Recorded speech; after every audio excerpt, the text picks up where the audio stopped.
কোরআন বলছে কষ্টটা একটা পরীক্ষা। যখন ছাত্র ছিলাম, যখন আমি ডাক্তারি পড়ছিলাম, ঘাম ছুটে গিয়েছিল, আমার ঘাম ছুটে গিয়েছিল। বিশ্বাস করেন, যদি আপনি আমাকে 10 লাখ টাকা দেন, আমি আর এমবিবিএস পরীক্ষা দিতে যাবো না। ঘাম ছুটে গিয়েছিল পাস করতে গিয়ে। তাহলে এই কষ্ট সবই পরীক্ষা। এটা একটা পরীক্ষা। তাহলে আমরা বুঝতে পারছি তার জন্য একটা পরীক্ষা। যদি সে মহিলা ভালো স্ত্রীর মতো আচরণ করে আর ঈশ্বরের নির্দেশগুলো মেনে চলে, স্ত্রীর কর্তব্যগুলো পালন করে, তার স্বামী যদি দায়িত্ব পালন না করে, মহিলা পরীক্ষা pass করে, আর স্বামী পরীক্ষা pass করে, তাহলে ভাই এই জীবনটা একটা ক্ষুদ্র অংশ। একজন মানুষ 50 বছর পর্যন্ত বাঁচে, অথবা 40 বছর, কেউ 20 বছরে মারা যায়, আবার কেউ 80 বছরে। মানুষের বড় আয়ু 40 থেকে 60 বছর। কিন্তু পরকালের তুলনায় এই জীবন 0.00000 খুবই ক্ষুদ্র একটা অংশ। যদি আপনাকে বলি যে পরকালের তুলনায় ক্ষুদ্র ছোট্ট জীবনটাতে আপনাকে কষ্ট দেবো, পরকালে আপনি যা চান তাই পাবেন, আপনি বলবেন, কোনো সমস্যা নেই, আমাকে কি করতে হবে, আমাকে কষ্ট দিন, পরকালে আমি যা যাবো তাই পাবো। তাহলে বুদ্ধিমান লোক বলবে এই কষ্ট এই বিপদে কোনো সমস্যা নেই। পরীক্ষার আগের রাতে যেমন আমাদের ঘাম ছুটে যায়, তখন আমাদের ঘুমও হয় না। কেন? কারণ আমরা পরীক্ষায় পাশ করতে চাই। একভাবে যদি কোনো স্ত্রী বিভিন্ন রকমের কষ্ট সহ্য করে, সেটা যাই হোক, সে যদি কোরআনে লেখা ঈশ্বরের নির্দেশ মানে, তাহলে সে বেহেশতে যাবে। যদি স্বামী কর্তব্য পালন না করে, সে বেহেশতে যাবে না। কর্তব্য করলে বেহেশতে যাবে। আশা করি উত্তরটা পেয়েছেন। এবারের প্রশ্ন ডান দিক থেকে। আমি আবারও প্রশ্ন করতে এসেছি। কিছু লোক, ধর্মীয় কিছু লোক ঈশ্বরকে একটা নাম দিয়ে ডাকে। কিছু লোক বলে অলৌকিক শক্তি, আর বৈজ্ঞানিকরা বলে কসমিক এনার্জি, আর প্যারাসাইকোলজিস্টরা বলে এটা একটা সুপার কনসেন্স। তাহলে এই প্যারাসাইকোলজি দিয়েই প্রমাণ করা যায় যে একজন ঈশ্বর আছেন। ভাই, আপনার প্রশ্নটা কি, আপনার প্রশ্নটা কি আবার বলবেন? হ্যাঁ, মানুষ ঈশ্বরকে ডাকে তার জ্ঞান আর বোধের স্তর থেকে। ঠিক, কেউ হয়তো বলে সুপার কনসেন্স, কেউ আবার বলে সুপার পাওয়ার, যিনি সবচেয়ে শক্তিশালী। আর বিজ্ঞানীরা এটাকে বলে কসমিক এনার্জি, যেটা, যে এনার্জিটা সৃষ্টির আগে থেকেই ছিল, এটাই বিশ্ব ব্রহ্মাণ্ড তৈরি করে। এই কথাগুলো বিজ্ঞানীরাই বলেছেন। অবশ্য কিছু লোক বলে যে এটা পরে বানানো হয়েছে।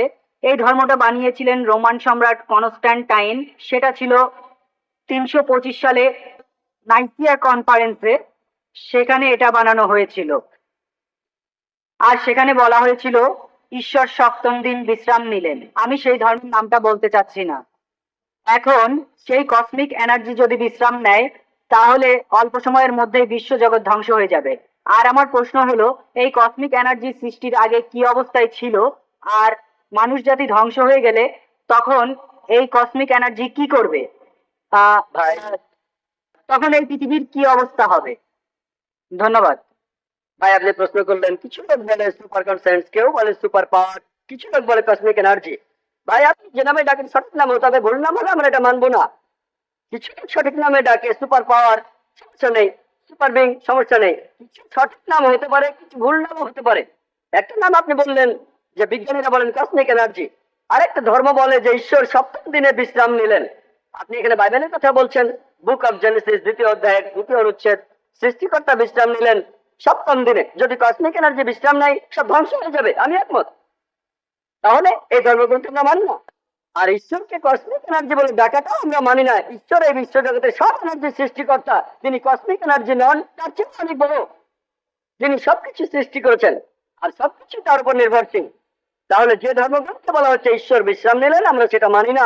ঈশ্বরের বিশ্রামের প্রয়োজন হয় না। আল্লাহ পবিত্র কোরআনে বলেছেন, সূরা বাকারার 255 নম্বর আয়াতে উল্লেখ আছে যে আল্লাহর নিদ্রার প্রয়োজন হয় না, তার বিশ্রাম নেওয়ার প্রয়োজন হয় না। তাহলে স্রষ্টার বিশ্রামের প্রয়োজন হয় না, সৃষ্টিকর্তার এই সংজ্ঞাটা আসলে ভুল।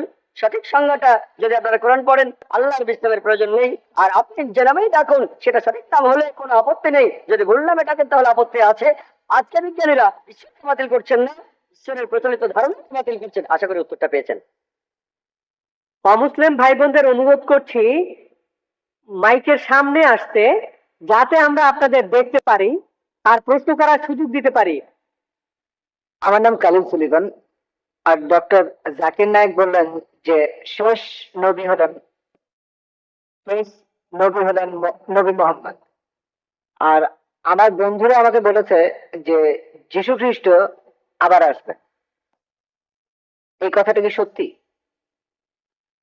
ভাই আপনি প্রশ্ন করলেন যে মোহাম্মদ সাল্লাল্লাহু আলাইহি সাল্লাম হলেন শেষ নবী শেষ রাসূল, কিন্তু তার বন্ধু যীশু খ্রিস্ট আবার পৃথিবীতে আসবেন। একথা বাইবেলে বলা আছে যীশু খ্রিস্ট আবার পৃথিবীতে আসবেন। কোরআনের বেশ কিছু আয়াতে এই কথা বলা হয়েছে, যেমন সূরা মাইদার 116 নম্বর আয়াতে বলা হয়েছে। আর সব মিলিয়ে 70টি সহিহ হাদিস আছে যেখানে বলা আছে যীশু খ্রিস্ট আবার ফিরে আসবেন। কিন্তু যে কারণে যীশু খ্রিস্ট আবার পৃথিবীতে আসবেন সেটা হলো খ্রিস্টান ধর্মের যীশু খ্রিস্ট তিনি ঈশ্বরের একমাত্র প্রেরিত দূত, যাকে বেশিরভাগই পথভ্রষ্ট। আপনারা সুফিজমের যেসব মতবাদ গুলো দেখেন এর বেশিরভাগই পথভ্রষ্ট। এই মতবাদটা পবিত্র কোরআন আর সুন্নাহ মেনে চলে না। কোন বিশেষজ্ঞ যদি এখানে কিছু বলেন সেটা কোরআন আর সুন্নাহর সাথে মেলাবেন, অন্য কোনো উৎস নেই। সঠিক উৎস হলো কোরআন আর সহিহ হাদিস। কোরআনের অনুবাদগুলোর মধ্যে আপনার মতে সবচেয়ে শুদ্ধ অনুবাদ কোনটা, এ ব্যাপারে বলবেন? সবচেয়ে খাঁটি ইংরেজি অনুবাদ। ভাই আল্লাহ এখানে আরবিতে বলেছেন 100% কোনো ভুল ছাড়া। সবগুলো অনুবাদই করেছে মানুষ, আর সেখানে ভুল থাকবেই। তাই পবিত্র কোরআনে কোনো নির্ভুল অনুবাদ নেই। হ্যাঁ, তবে যে অনুবাদগুলো পাওয়া যায় আমার মতে ভালো অনুবাদটা সেগুলোর মধ্যে একটা হলো সহিহ ইন্টারন্যাশনাল। আমি ইংরেজি অনুবাদের কথা বলছি, অন্য ভাষার ব্যাপারে আপনাকে খুঁজে দেখতে হবে। আমার মতে কোরআনের একটা ভালো ইংরেজি অনুবাদ হলো সহিহ ইন্টারন্যাশনাল, যেটা ইংরেজিতে অনুবাদ করেছেন তিনজন মহিলা। তারা সবাই আসলে আমেরিকান পশ্চিমা সভ্যতার মানুষ, তারা সবাই মুসলমান হয়েছিলেন। সহিহ ইন্টারন্যাশনাল আগে একজন ভাইকে একটা কপি দিয়েছিলাম, আর আপনি চাইলেও দেবো ইনশাআল্লাহ। লেকচার শেষে ভাই আশরাফের সাথে যোগাযোগ করুন, তিনি আপনাকে একটা কপি দেবেন, আর আপনি সেটা পড়ে দেখুন। আশা করি উত্তরটা পেয়েছেন। জি ধন্যবাদ। আপনাকে ধন্যবাদ। এখানে একজন অমুসলিম ভাইকে দেখা যাচ্ছে। হ্যাঁ ভাই, আপনার নাম আর পেশাটা দয়া করে বলবেন? আমি শশাঙ্ক শেখর, এসেছি রাঁচি থেকে। আমি এখানে সত্যভামা কলেজে ইঞ্জিনিয়ারিং পড়ছি। স্যার, আজকের অনুষ্ঠানে আপনার লেকচার শোনার পর ইসলাম ধর্ম আর মুসলমানদের সম্পর্কে আমাদের ভুল ধারণা দূর হয়ে গেছে।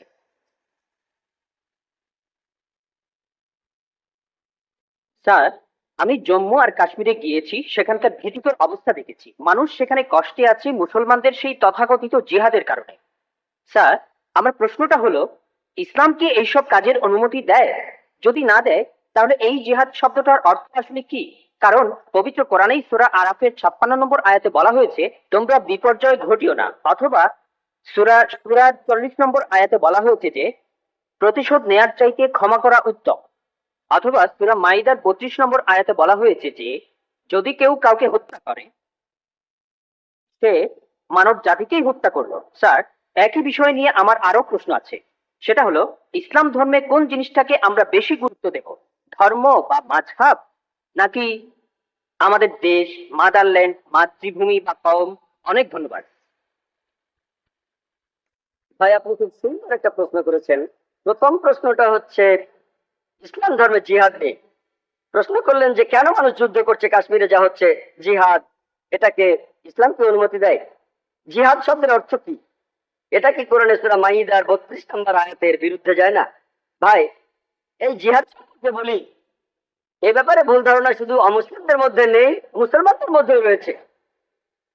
বেশিরভাগ মানুষই এমনটা ভাবে যে কোনো মুসলিম যদি কোনো যুদ্ধ করে, যে কোনো যুদ্ধ হতে পারে নিজের সুবিধার জন্য, হতে পারে পলিটিক্সের জন্য, হোক সেটা ভাষার জন্য, হোক বর্ণের জন্য, সেটা হলো জিহাদ। মুসলমানদের যুদ্ধ করাটাকে জিহাদ বলা হয় না।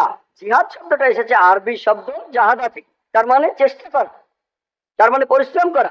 জিহাদ মানে সংগ্রাম, কোনো কিছুর জন্য চেষ্টা বা পরিশ্রম করা। ইসলামিক অভিধান অনুযায়ী জিহাদ অর্থ কারো অসৎ প্রবৃত্তির বিরুদ্ধে সর্বশক্তি দিয়ে লড়াই করা। এছাড়াও জিহাদ মানে সমাজের উন্নতির জন্য চেষ্টা করা। এছাড়াও জিহাদ শব্দটা যে যুদ্ধক্ষেত্রে আত্মরক্ষাকেও বোঝানো হয়ে থাকে। জিহাদের অর্থ অন্যায় অত্যাচারের বিরুদ্ধে লড়াই করা। জিহাদের মূল অর্থ চেষ্টা বা পরিশ্রম করা। অনেক মানুষের ভুল ধারণা আছে যে জিহাদ মানে পবিত্র যুদ্ধ, তারা জিহাদ অনুবাদ করে পবিত্র যুদ্ধ। পবিত্র যুদ্ধ বলে যে আরবি শব্দটা আছে সেটা হারবুন মুকাদ্দাসা। যদি আপনারা কোরআন পড়েন, কোরআনের কোথাও পাবেন না, একটা আয়াত নেই, অথবা নবীজি সাল্লাল্লাহু আলাইহি সাল্লামের সহিহ হাদিসেও কোনো জায়গায় হারবুন মুকাদ্দাসার কথা বলা নেই। এই শব্দটা কোরআন বা হাদিসে নেই। জিহাদ শব্দটার অনুবাদ কোনোভাবেই পবিত্র যুদ্ধ নয়। ঐতিহাসিকরা এই পবিত্র যুদ্ধ শব্দটা প্রথম ব্যবহার করেছিল খ্রিস্টানদের ক্রুসেডকে বোঝানোর জন্য, যারা খ্রিস্টান ধর্ম প্রচার করেছে আর হাজার হাজার মানুষ হত্যা করেছে। দুর্ভাগ্যজনক ভাবে বেশিরভাগ লোক, এমনকি তথাকথিত মুসলমান পণ্ডিতগণ জিহাদ অনুবাদ করে পবিত্র যুদ্ধ, এটা ভুল অনুবাদ। জিহাদ শব্দটার অর্থ চেষ্টা বা পরিশ্রম করা। অনেক সময় এই চেষ্টাটা যুদ্ধক্ষেত্রে হতে পারে, সেই যুদ্ধটাও হবে আল্লাহ সুবহানাহু ওয়া তাআলার পথে, সেটা কিতাল ফি সাবিলিল্লাহ। একটা প্রশ্ন করা হয়, ইসলামে কেন যুদ্ধ আর হত্যার অনুমতি দেওয়া হয়েছে? ইসলামের অনেক সমালোচক আছেন যারা বলেন ইসলাম খুব নিষ্ঠুর একটা ধর্ম, ইসলাম সব সময় বলে অমুসলিম কাউকে দেখলে তাকে মেরে ফেলো। অনেকেই বলেন, ইন্ডিয়াতে এরকম একজন আছেন অরুণ সুরি, তিনি একটা বই লিখেছেন দ্য ওয়ার্ল্ড অফ ফতোয়া। তিনি সূরা তাওবার ৫ নম্বর আয়াতের উদ্ধৃতি দিয়ে বলেছেন যে কোরআন বলছে কোন কাফিরকে যেখানেই পাবে, ব্র্যাকেটে হিন্দু, তাদেরকে হত্যা করবে। যদি আপনি পবিত্র কোরআনের সূরা তাওবার ৫ নম্বর আয়াতটা দেখেন, সেখানে বলা হয়েছে কাফিরদের যেখানে পাবে হত্যা করবে। তবে এই উদ্ধৃতির প্রসঙ্গের কথা এখানে বলা নেই। যদি আপনারা এই আয়াতটার আগের আয়াতগুলো পড়েন, সেখানে একটা শান্তি চুক্তির কথা বলা হয়েছে, মক্কার মুসলিমদের সাথে মুসলিমদের একটা শান্তি চুক্তি। পবিত্র কোরআনের সূরা তাওবার প্রথম 4টা আয়াতে মক্কার মুসলিমদের সাথে মুসলমানদের একটা শান্তি চুক্তির কথা বলা হয়েছে। আর মক্কার মুশরিকরা এই শান্তি চুক্তিটা ইচ্ছা করেই ভেঙেছিল। এরপর আল্লাহ তাআলা ৫ নম্বর আয়াতটা নাজিল করলেন মুসলিমদের সম্পর্কে। সেই আয়াতে আল্লাহ মুসলিম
এখন ভৌতিক ভিডিও হবে।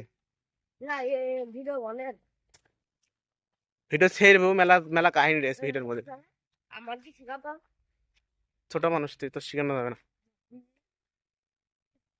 ওই তাহলে হবে, সপ্তাহে শিখে লাভ আছে? প্রত্যেক দিন শিখতে হবে। সপ্তাহে কোনো কাহিনী নেই, সপ্তাহে একদিন শিখে গেলাম, কোনো কাহিনী। বলদিন কি বলবি রে? কাটেনি, দেখবো নি।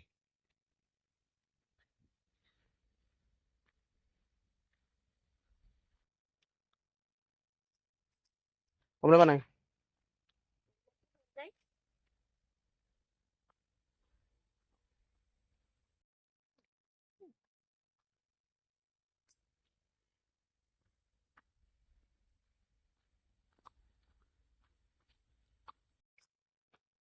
আজকে লিচু বাগান, তাই তাই?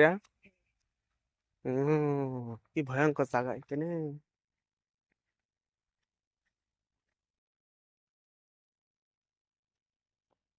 লিচু বাগান ছেলে বেলে শিখা যায় খায়, জানিস সে কথা? জানি। তোর বললো কিরা?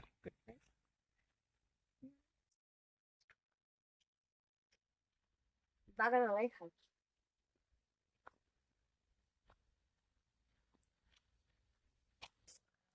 যদি কোনো মানুষ থাকে বাগানে মধ্যে, বুঝিস, আমার বলবি, ভিডিও বন্ধ করে দেবো। কেঁচা মেচা খাবেন তো, সমস্যা হবে না। কোন জায়গায় বসবি?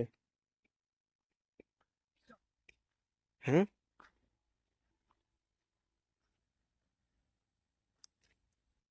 কি ভয়ঙ্কর জায়গা দেখেছে।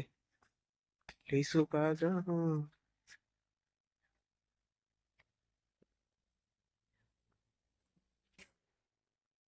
মেলা দিন এখানে কেউ আসে নাকি?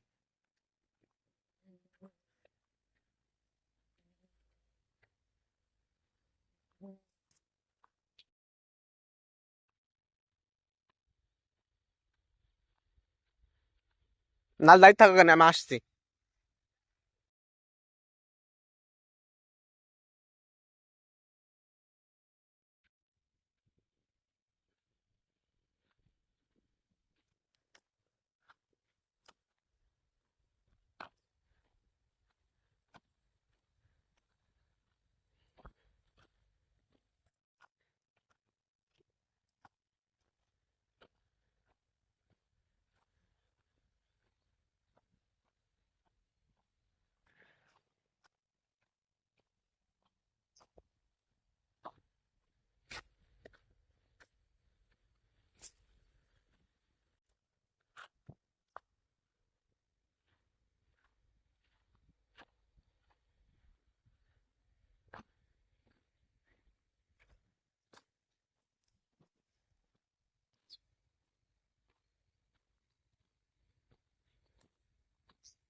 কি ভিডিওর মতো কিছু বলবি না? আর ভিডিও আমি ছেড়বো, তো এই ভিডিওর মতো কিছু বলবি না। এমনি তা বল ফেলেছিস, কাইন্দেও কোনো লাভ নেই। আরে নতুন কাটা খোলে, কথা ভালো হবে সবচেয়ে। বেশ আসছে।